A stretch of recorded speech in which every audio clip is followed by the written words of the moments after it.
Suppose this day is all that's left. Suppose wherever you come from, you won't have time to return there and say bye-bye and all. How will you use your time? If you have this attitude, that kind of earnestness, I think a lot of things will change, and so much for better. Nothing to carry over, no account for tomorrow, everything today is possible. What is possible? What would be possible? The majority says if you go through heartbreak, if you're on your knees because your life is falling apart, rush out as quickly as possible. What I've discovered is stay in as long as possible, because difficulty is growth in wolf's clothing. Every problem that we have can be looked at two ways. We can look at it as a difficulty to get rid of, or we can look at it as a message from our true selves. Any problem comes along not in order to make our lives miserable, but actually in order to make our life less miserable. And the suffering that it imposes is an attempt to wake us up. And if we wake up, we'll have a reason to be grateful. I'll get to it tomorrow. I'm like, who promised you that? Right? I'll get to it a month from now. I'm like, who promised you that? We live our lives and we feel as if we're promised something.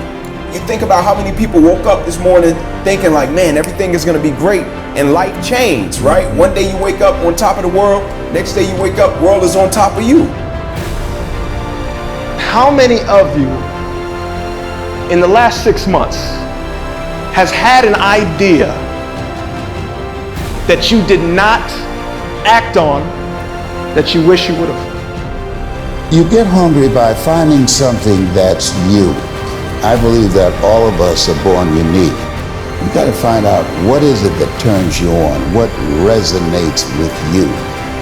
Some of you are not transitioning because you're okay with the life you have, and I'm telling you, when I walk out, I want to be an example of you can start from wherever and get to wherever you want to get to. That's what I'm asking you to do. What fuels you? The reason why you're so lazy is not because you don't have the ability. You're so lazy because your dream's so small.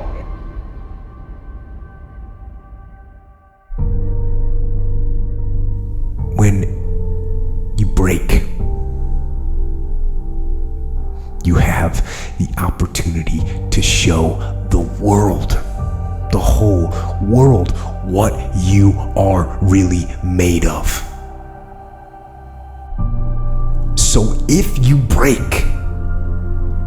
the fight isn't over. In fact, if you break, the fight is just beginning. And as you crawl up and out of that dismal and wretched place, covered, and you're covered in blood and sweat and dirt and filth as you rise above what you were. And as you take the form of who you are supposed to be, you will see that in the very act of standing up, in the very act of fighting on, you will become and you will remain unbroken. When you go for a walk with someone, something happens. Either you adjust to their pace or they adjust to your pace. Whose pace have you adjusted to? There are people right now who are working who don't want to work. There are people who hate their jobs. They keep getting up to do it. Why? Because it's simple, it's easy, it's routine, it's guaranteed. Do me a huge favor, guys. Take full advantage of this opportunity and make your dreams become a reality. Find your vision and follow it. If you don't have a goal, if you don't have a vision, you just drift around. You're not going to be happy.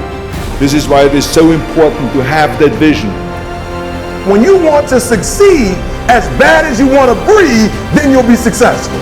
And I'm here to tell you, number one, that most of you say you want to be successful, but you don't want it bad. You just kind of want it.